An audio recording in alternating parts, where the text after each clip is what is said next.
بھلائی کرتے رہیں بہتے پانی کی طرح، برائی خود ہی کنارے لگ جائے گی کچرے کی طرح۔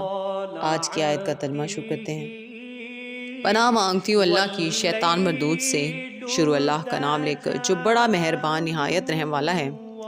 اور جب اللہ سے عہد واثق کرو تو اس کو پورا کرو، اور جب پکی قسمیں کھاؤ تو ان کو مت توڑو کہ تم اللہ کو اپنا ضامن مقرر کر چکے ہو، اور جو کچھ تم کرتے ہو اللہ اس کو جانتا ہے۔ اور اس عورت کی طرح نہ ہونا جس نے محنت سے تو سود کاتا، پھر اس کو توڑ کر ٹکڑے ٹکڑے کر ڈالا، کہ تم اپنی قسموں کو آپس میں اس بات کا ذریعہ بنانے لگو کہ ایک گروہ دوسرے گروہ سے زیادہ غالب رہے۔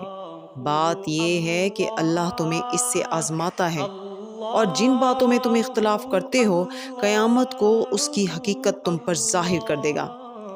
اور اگر اللہ چاہتا تو تم سب کو ایک ہی جماعت بنا دیتا، لیکن وہ جسے چاہتا ہے گمراہ کرتا ہے اور جسے چاہتا ہے ہدایت دیتا ہے۔ اور جو عمل تم کرتے ہو اس دن ان کے بارے میں تم سے ضرور پوچھا جائے گا۔